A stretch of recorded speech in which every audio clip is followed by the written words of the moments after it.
various use sector experience.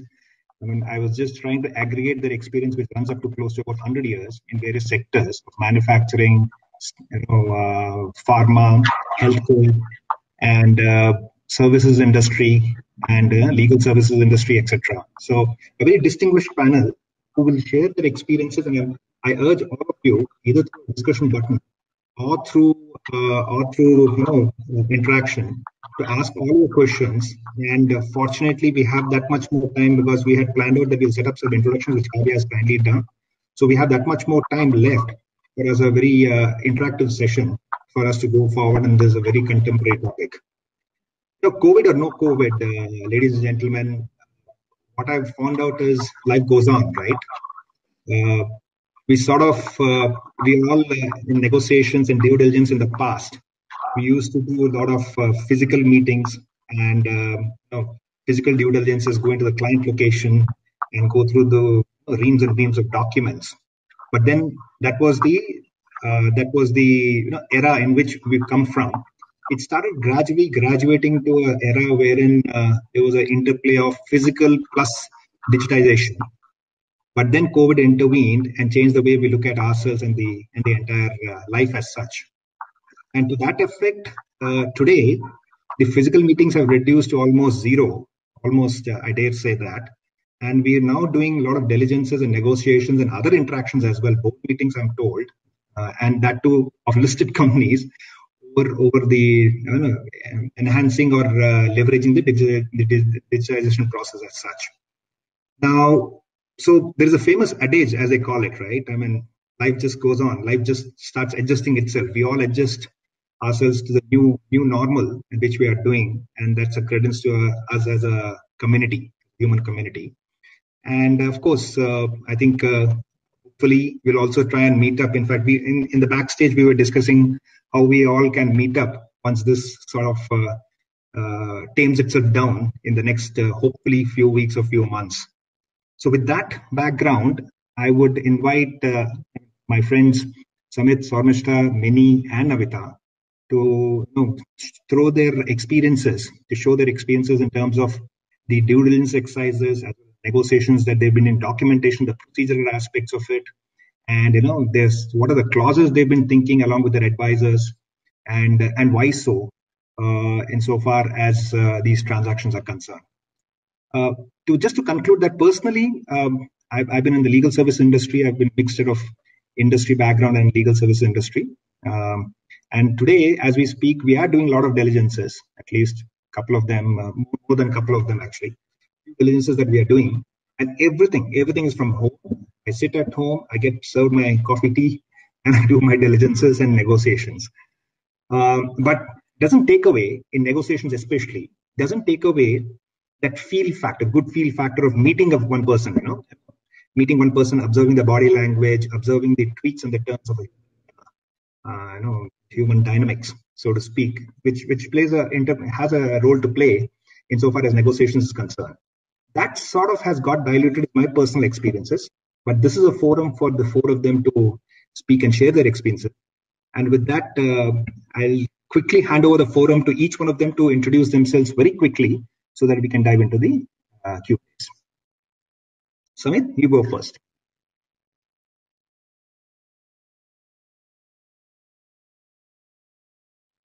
You're on mute, Samit.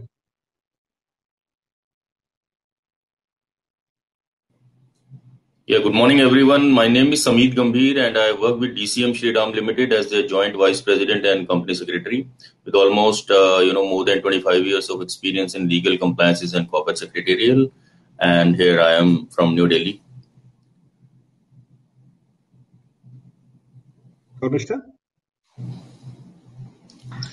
Hi, I'm Saurmishta, and I think my introduction is already given. So to pick up from where Venkat left, I would like to say that in our industry, in pharma at least, most of us manage a lot of things remotely. And that is precisely what I was feeling, that we didn't have any change in the COVID times because our factories continued to work.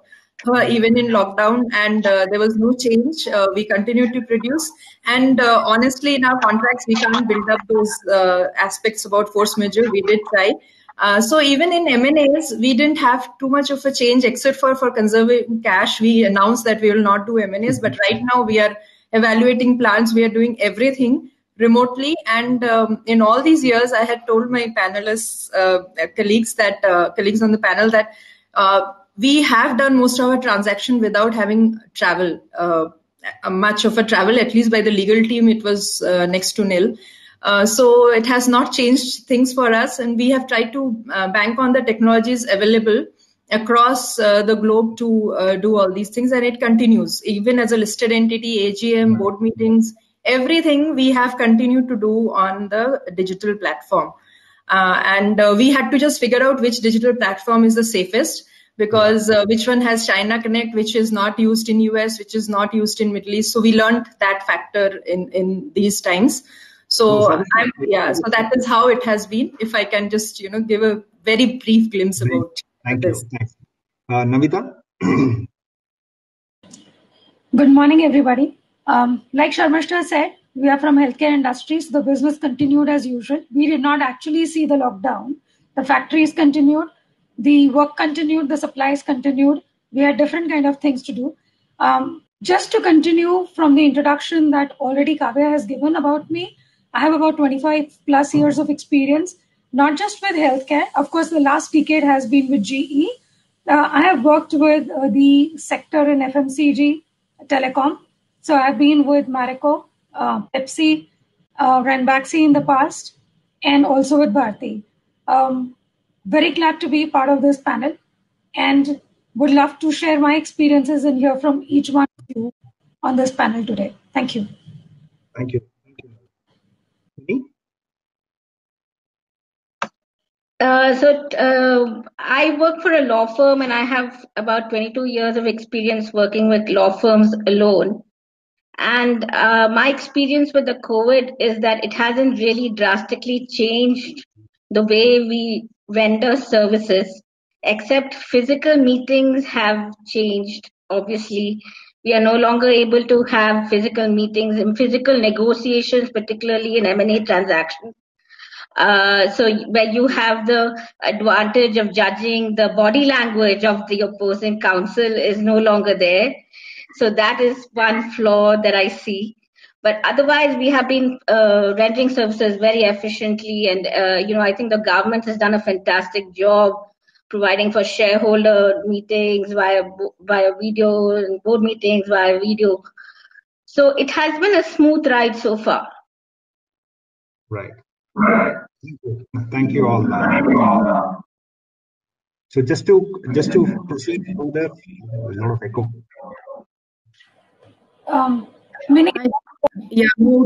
I think everybody. Yeah. So just to proceed further, I'll start off with Samit. Samit, what are the basic trends? This topic is all about the interplay of digitization with the due diligence exercise and the negotiation, the documentation side of it broadly. And with all these panelists having more than 20 years experience, obviously we're traveling from one era to the other. What has been your observance so far as the trends from the past to the present, and how do you see the future panning out in this digital interplay of digital and due diligence exercises? Oh, thank you, Venkat. So I think a lot has been changed to me, but we are actually all getting used to it, frankly. So there was a time when unless you meet physically people, unless you see physical papers, there was no point in doing any due diligence kind of a thing. So now what is happening is that we have been doing this. We have done an entire deal during the COVID period, and you will be surprised to know that each and every document was, due diligence was done on the data room or on the scan copies and all. But somehow you still feel that if you are not meeting people, you are not taking document in hand, so it looks like that you have not checked the things. But at the same time, so we had to hire a consultant also, with the mutual consultant, with the consent of mutual parties, both the parties. We hired one consultant who was able to certify on certain things, because certain things we actually need that back, whether actually this is a genuine document or not. And the major problem we faced was, there was a lot of land related issues, and when you talking about the land related issues, it's very difficult to do the due diligence in the land-related documents unless you do the title deed check and all the offices were closed. So how do we get the title deed check? And then there are certain mortgages on the land, so a couple of things were there in the virtual due diligence, wherein we realized that physical due diligence, is really important. But I don't see that there has been there was no, what I would say, there was nothing which can actually hold back the things. So things continued, and we were agreeing to the things, we were mutually agreeing to the things. And I think there were a couple of benefits also, like we were having meetings. Whenever we had meetings, all the virtual meetings were happening, with the people. So a lot of travel time was saved, a lot of other, and when you are doing meeting virtually, you are generally focused on the things, and you only talk on the focus things. So what we realized that things were moving very speedily. Because every time we were doing a Zoom meeting or, Google meeting, and things were discussing and screen was shared, people were there, consultant giving their certificates and all. So up to some extent, I feel there was a speed also involved in that because of being virtual, no traveling involved, no nothing involved. So there were benefits, there were, hardships also. But up to some extent, I think we have been able to successfully control the deal and cut the deal actually. So there were indirect and direct, both kind of effect, because, in the consultants also, some people, they say that we don't have employee today, we can't do it. Some kind of a hindrance, like, people are not there, employees are not there, and these kind of things. But overall, I think the deal was successful, and we were able to continue with the things in virtual format. So COVID or no COVID, I think, we can always do the things if we want to do. Where there is a way, where there is always a way. Thank you, Samit.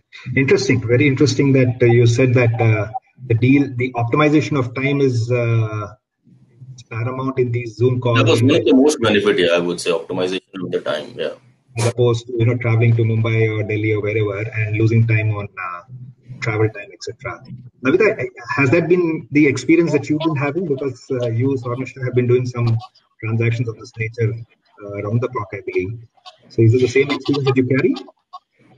Yeah, I would like to say, first of all, Samir, you seem to be a good partner. So maybe you may be also helping your wife. I thought that was only a lady problem, that I have to cook and have to take care of my kids and then I have to look after my work. But you seem to be supporting your partner equally. Wonderful to know that. I would share just my experience, and I quite agree with you, Samit. It saves a lot of time in terms of not having at the back of the mind that you have to reach somewhere and you have to, utilize this time on travel instead of actually reviewing the documents and going through the things. For us also, the deal did not stop. We are in actually the process of a due diligence of a person, small acquisition, but it meant that we had to actually go through the documents which were related to litigations, relating to manufacturing, and that too not from India, from Europe.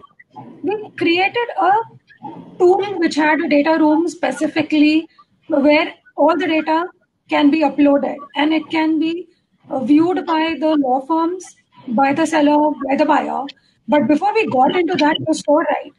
It has only brought in one additional responsibility of we having the right kind of documentation for confidentiality and the breach consequences in place before we can actually go live, right? To your question, Venkat, this generation, Samit with about 25 years, I also with 25 years, we've been in that generation where physical documents were being exchanged and now we have to get into digital. I think 8-year-old teaches me more digital than what I can figure out myself. But as you said, adaptability in human beings is the most important thing, right? So we have been in that learning curve thanks to our organization and the way our organizations are going digital. Thanks to GE, they are digital in a big way. So for me, it was a little easy, comfortable to adapt because that is forced on us to change. So it was very, very easy to go about it. And we are not stopping the transaction, as Samit said. We are going about, reviewing the documents. We've had our first line of conversation. Negotiations are going to the next level for sure.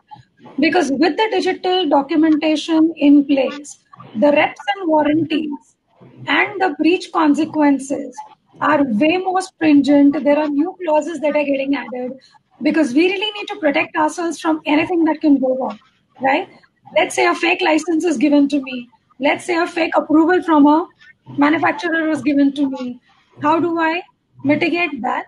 Those things are being imposed on probably on Samit, Sharmishta, myself to start thinking beyond what the law has already laid down and try protecting the organization. And we're also actually talking about not just doing the protection in terms of clauses, but also the holdback of money.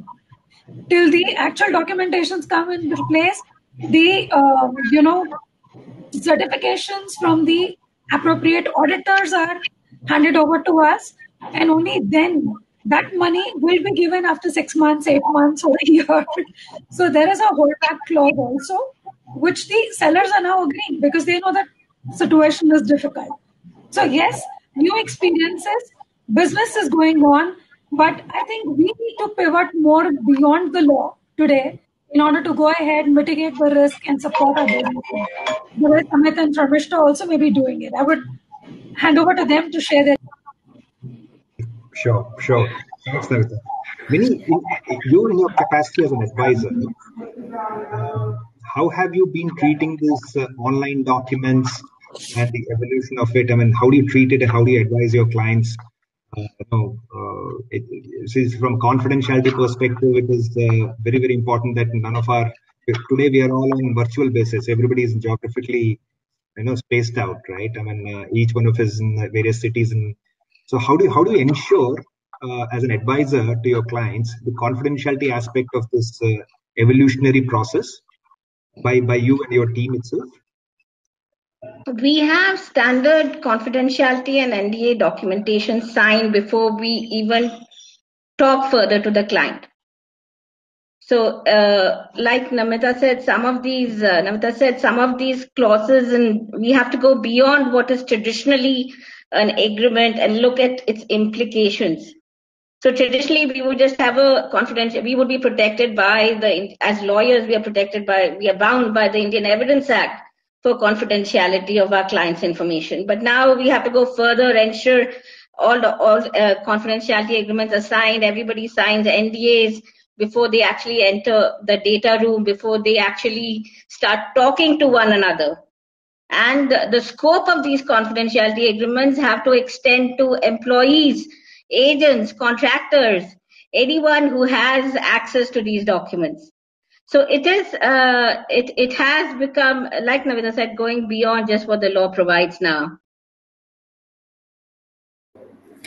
So one thing I wanted to add here, coming from the listed entity, and I think Samit will agree that we also have our, as a ultimate parent company in India, as a listed entity, we have the SEBI regulations on the insider trading and also the unpublished sensitive information. So the stringency of all these discussions of M&As, because there is a need to announce, and as Navita knows that, and both Samit know that the approvals from the shareholders and in case the listed entity is involved, the board, and also there is so much to do that actually it's not the COVID thing. And as Navita said that, in healthcare, we already, being a global company, we were using the digital platform to do this, whatever little the regulations allowed us before also.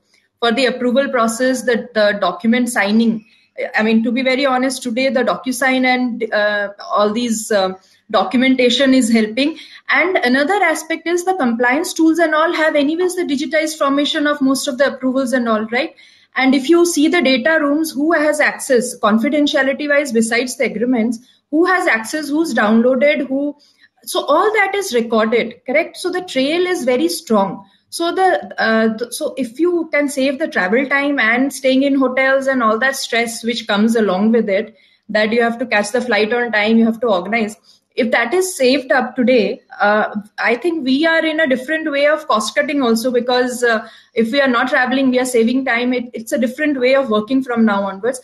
And honestly, the consultants are also getting more work, because we have been only acquiring outside of India practically, and all our due diligences are outside India, as Namita also said.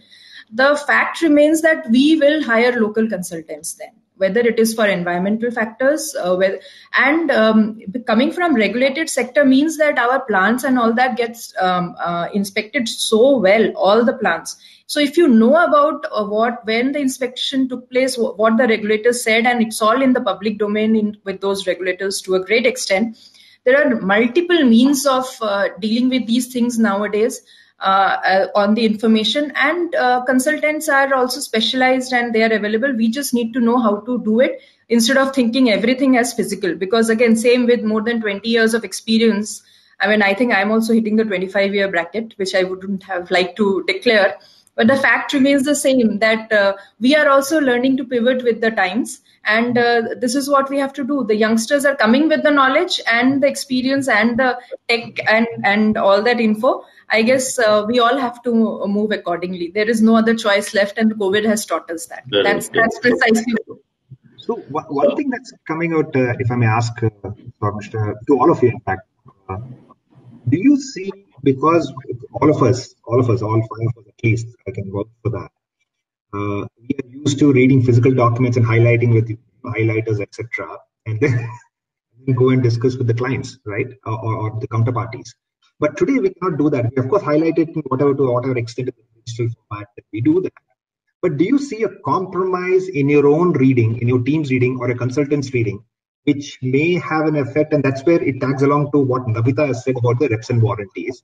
Do you see a compromise happening by any chance, or it's also evolving? But do you see no, I'll be very honest. Sorry, Venkat, but I'll be very honest, and I'm putting it out here in public domain. My boss also knows. All my transaction, whether $300 million or 100 crore or less than that, I have not stepped out of my office. I have not traveled. Max one person traveled for 2 days for something which required to US. None of the transactions more than $1 billion of deals in past few years, I have not stepped out from here.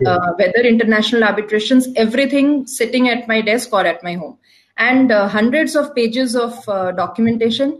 Either we set up a home office where we have printers at home, or if somebody really needs, and I do have team members who still love to have the feel of paper, they all have set it up. Or as we say, there are gadgets where we can use a marker where we make circles, we highlight all of that. As I said, everybody has figured out which tool to use and how to mark on the PDFs and all.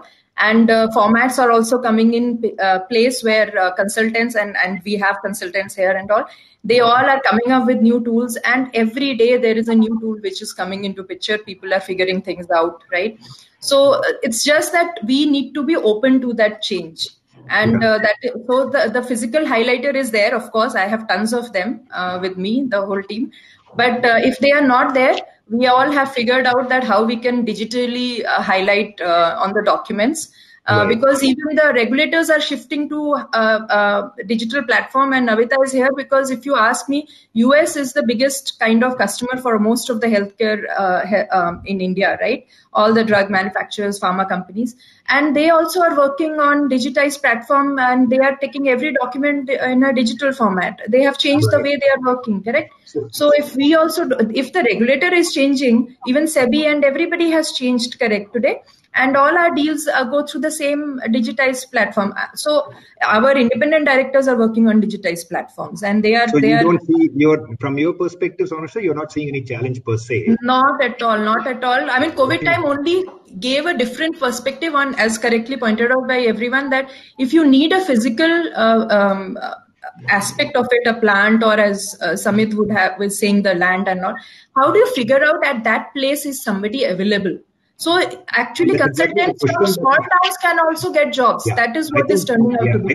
I think that's where Samit and after that Navit have to step in on this particular issue. How are you treating these challenges of compromises, or is there any compromise that's happening from various teams, consultants, and the land DD and the EHSDD, health, environment, health? Because the inventory was not able to be inspected.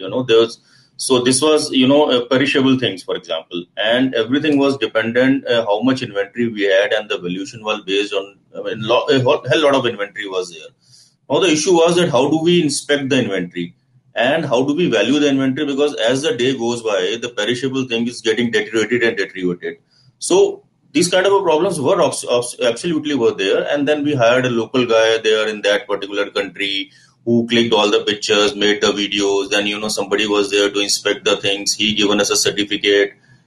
We were not able to, go along with the buyer to see, to let them know that this is what is happening. But, some local guy was there. So somehow we have to come to a mutual consideration, though we had to compromise something on the cost also, because when he said, the 10% or 20% is inventory is not workable. So we'll have to do something. And, we have to do some compromises, do some value adjustment in that also. So we have to do some things, but I think most of the things were compromised and carried out in a mutual way, and they also understand, we also understand. So we really face problem. But the other thing is, the best part which I realize in this is that all of us have been very good now, and we have learned a new technique that what the documentation can be digitized documentation nowadays. And the best thing is that signing document, you sign the last page and rest of the document will be collected over that, and then this thing has abolished now, because in a PDF document you sign the page, you can't do any change in the PDF document. If you do any change, the sign will go away. So which we have realized that everyone started doing is the digital signature. Even the authorities are asking now. In that country, one of the country in Southeast Asia, we were doing some, and we wanted to send some in principle approval kind of a share transfer and all. And then they say in principle approval, you have to submit the documents. And how do we submit the document now? But they agreed, okay, you can submit the digitized document now. The government has allowed the digitized document. We submitted the digitized document from here. They started processing that. Emails pe sara kaam hota raha. And so I think this is a very great thing which we have learned. This tool was always available with us that we can always sign all the document digitally, but people were not actually using it. They were so used to physical signature that nobody was using it. And in fact, this is more secure, because unless you can do any change in the document, and if a 10-page document is digitally signed, you can't change even a single thing in that document. More easy way, nothing to go, email us, everything is done. So I think COVID has really forced us to see learn some new things which we are doing today. Right. Yeah. So Venkat, our digital signing we do through OTP, right? So the person cannot deny that he never got the OTP and didn't sign. So it's an OTP based thing. OTP will only come to the person who's required to sign, correct? So how do you prove? This is a takeaway for me, at least, insofar as OTP for signing the definitive documents. But if you can, I do it daily. I do it daily. I get assigned loads of documents daily without requiring anything else, and we are using it in multiple jurisdictions because at the end of the day, you have to prove that people were willing. This is the last version, and this is the signed version, right? These tools were always available. These tools were always available, but we were not using it actually. Now the forced us to use all these tools. In fact, I'll pose that question to Samit. Sorry, I'll pose that question to Navita, because she mentioned about this warranties being, tightened up. Can you just throw some light on that? How are you treating in your system? Sure, Venkat. So when we were actually reading, when I said reps and warranties, I'll just take an example. I can't share the details, of course. So we had this particular acquisition due diligence going on where we were reviewing the documents which were coming in from the European manufacturer, but there were certain licenses where I felt that it was not complete in all aspects, and there can be a glitch later on given the Indian legislations. So we were talking to the law firm as to how do we protect ourselves from any kind of a consequence arising either in Europe or in India by virtue of having this transaction being completed. So we actually put in a condition precedent now that they have to get these things cleared from the authorities in Europe. The Indian entity has to get the authority clearance taken from the Indian authorities, Indian regulators, before they complete the transaction with us. And after what they have submitted to us and they have closed the transaction with us, and this is in the term sheet, even after they close out the transaction for the next 1 year, their accountability, our indemnities, and their money being forfeited, all are being built in. They're not just condition precedent, but there are also consequential clauses. So there are multiple layers. One layer of just the review. then you getting the clearance and giving me the documentation, then me waiting for a period of 1 year to watch whether I'm going to be faced with any kind of a consequence or not. You're indemnifying me for that period. You're also, keeping your money in escrow out here till such time I am absolutely clear and the transaction is fully executed and in action for the next 1 year after the closure. Right? So that's what we tried to do. And Navita, you mentioned, sorry to interrupt you, you mentioned about holdback. Is that the common, Vinny and Samit and Sonishta, is that something holdback was not a very hot topic in earlier times, right? When we yes. But today, holdbacks appears to be more of a norm, getting to be more of a norm. Is that what is the industry or the GCs are thinking today, to hold back? So I'll answer first. Sorry. I'll just support Navita and close it in one sentence that 90% of our transaction, even before COVID time, we used to use the holdback option, but probably the proportion and the time period and all that is changing because of the COVID times, because we can't do it physical or we are dependent on consultant or we are checking the past record. That's about it. But holdback has been always there to a great extent. So it's just how you tighten and how much you try to hold back now. We also advise most of our clients on holdback provisions, particularly in the COVID scenario, but even before that. But of course, we have concerns when it comes to cross-border transactions and you have holdback. There's always RBI regulations which you have to look into. And of course, it varies from case-to-case basis. But in the COVID times, it's a definite yes, that you have to have a holdback. Okay. Especially like Samit was saying, you need specific warranties for specific situations, and there's no way of guaranteeing that these warranties are complied with. So there's no choice but to insist on a holdback. I just want a yes and no answer from your perspective.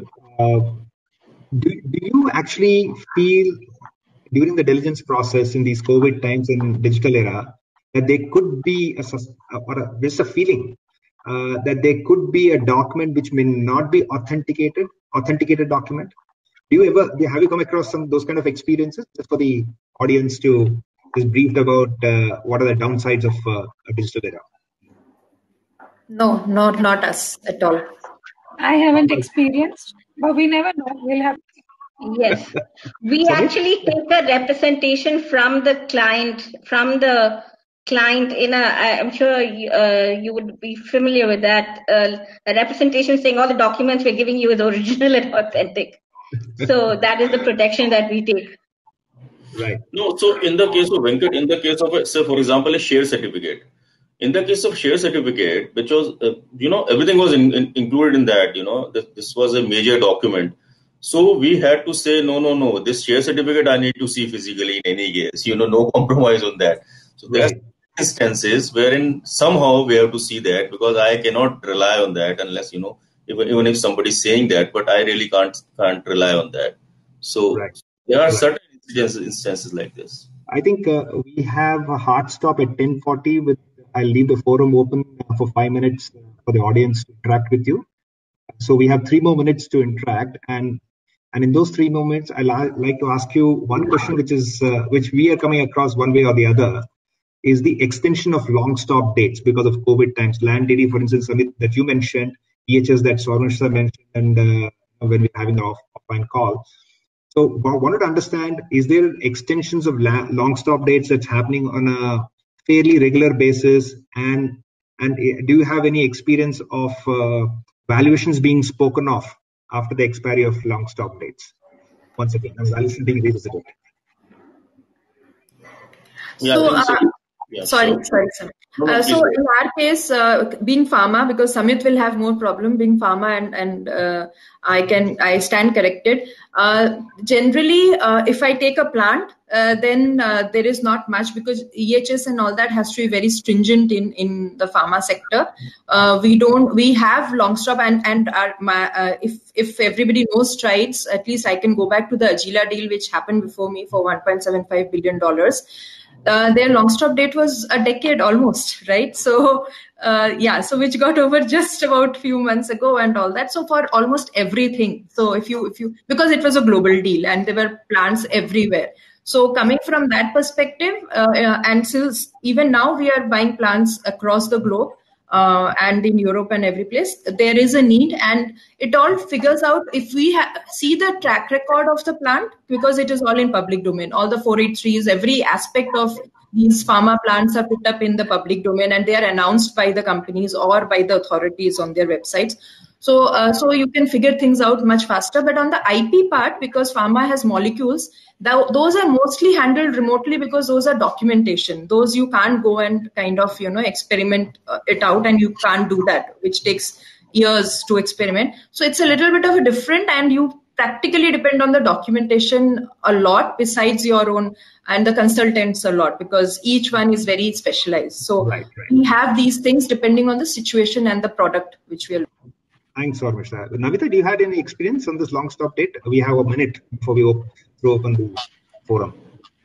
No, I don't have an experience on this long stop date. Not yet. I'll be honest. I've done several M&As, but I've not encountered any of that situation. So we had to really extend in one case we were doing recently. It was a small transaction, and we started the transaction immediately after that. The lockdown happened, and things started happening. So even I was surprised, why are you putting this long stop date in such a small transaction? The lawyer said, no. Law firm like you said, no, it has to be there. This. So I said, no, it's a matter of a month or 2 months, a very small transaction. But unfortunately, or fortunately, in that transaction only, we had to mutually extend that long stop date, and then we have to defer the things. Right. Sorry, I just wanted to correct. In Agila deal, the long stop date got extended by a year almost, and they extended their warranties and everything by almost a decade. So those were the negotiation which they tried to do, as far as I can see still from what comes on the plate.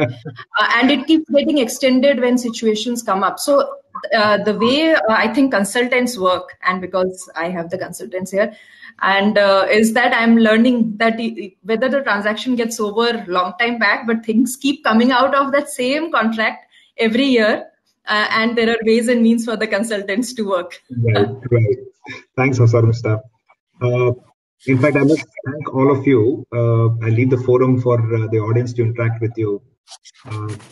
Kavya, how does it go? Can you help us out in terms of... Hello, sir. Yes. So what we're going to do is audience members also... We have 5 minutes, so... Yes. I'm going to just remind all our delegates, there is the discuss button to your right. So please click the discuss button and please drop in your questions quickly, so that in case and if there are any questions, we'll have our session moderator and our speakers attend to it right away. Please use the Q&A feature on the discuss button. So Venkat sir, we'll probably hold on for a minute or two in case we do get questions, and then we can have them addressed.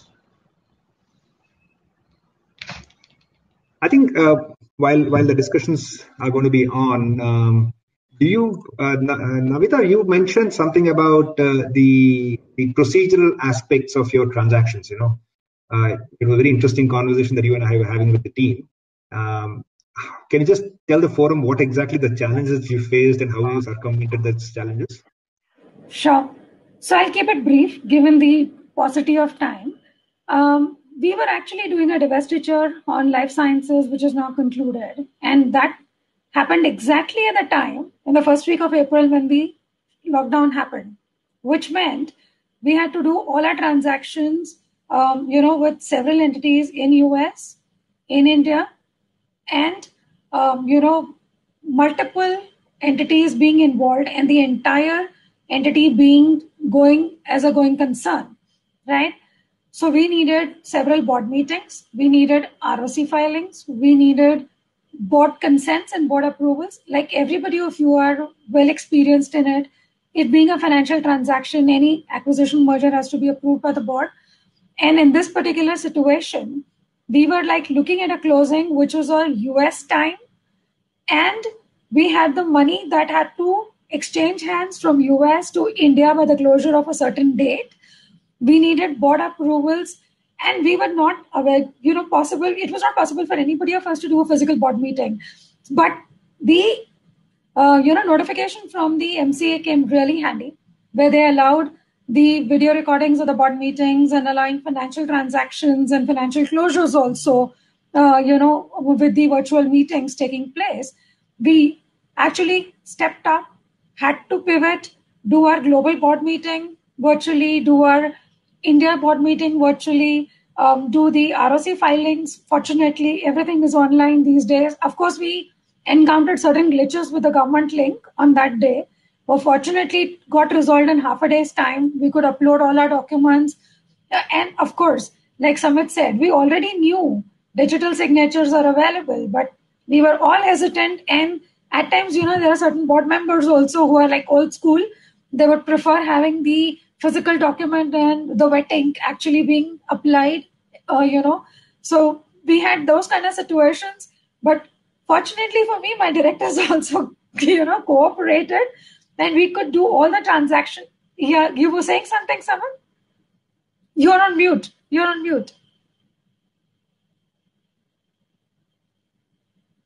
I'm saying, Venkat, there is a question in the chat box, so you want to take that question also, because in the interest of time. Yeah, sure. So this says, is this the right time to walk away from transaction invoking a material adverse effect / material adverse change? What is the panel's view?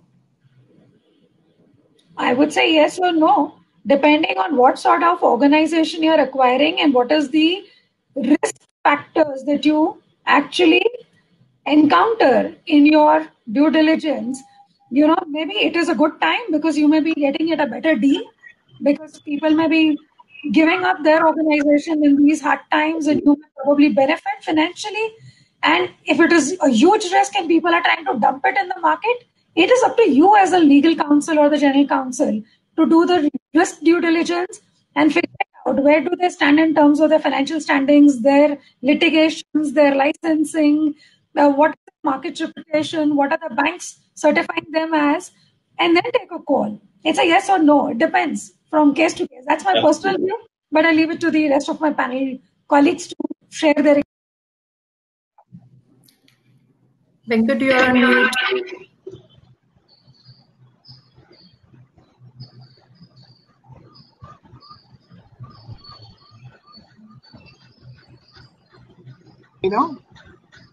Yeah, so we've